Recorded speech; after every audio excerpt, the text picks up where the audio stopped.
In preparation for this potential 12 park rove, I decided I'm going to use Vince's spreadsheet for planning. If you do not know, Vince VE6LK has a spreadsheet built out for doing this kind of thing. Mind you, this is just a means to get your data put together, and that way you're not doing what I normally do, which is go, where am I going next? What's the name of this park? So here we are. Here's an example of what we have. So the first park I am going to is US 12009, and the drive to Sand Hills State Nature Preserve is going to be an hour and 42 minutes, which is way more than I had originally estimated.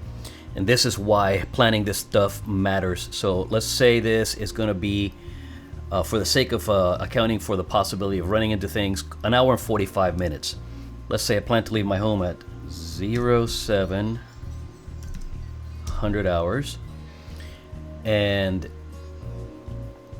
I should be getting to the park in an hour and 45 minutes from there, so that makes it, what, 8:45. And notice how all the fields are calculated for you, okay? From there, this park is a twofer with Tippecanoe River State Park.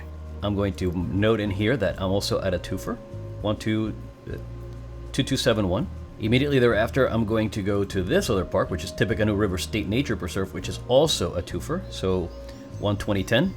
And I'm going to go ahead and fill out the rest of this information with a dialogue because I don't want to bore the living daylights out of you. You get the idea. The only thing I'll say is that I'm going to estimate 15 minutes of drive time between the two parks. Even though I know it's probably going to be less, I am not familiar with the area, and I want to make sure that I give myself ample room to make sure that I can get this done. I'm going to say that I'm going to spend a half hour at 12009 and then 15 minutes to 12010.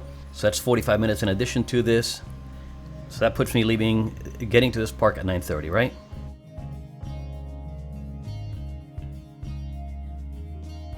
Now that I have some drive time figured out and some operational time, wishfully thinking, right? Look, right now, my goal is a hit and run.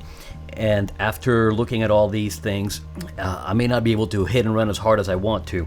I'm budgeting 15 minutes per site, same as Craig and Sandy did at the rove that I did with them last year. I've done a couple like that already this year as a means of testing, because I knew that I wanted to do something significant to put a dent in the number of parks that I have yet to activate in Indiana.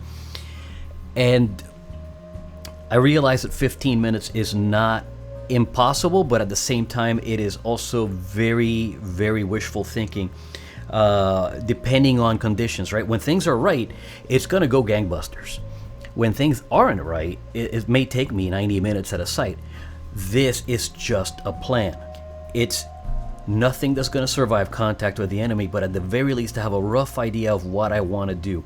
Even if it takes me an extra few minutes at every site, I'll be home in time for dinner.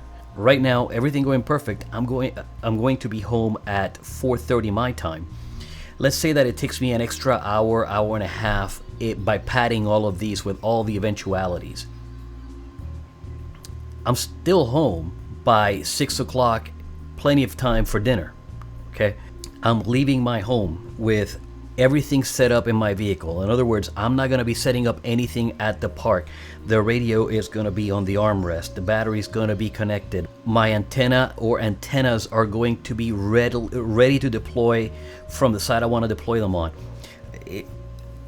All of that preparation is happening here today before I leave tomorrow to go do this thing, right?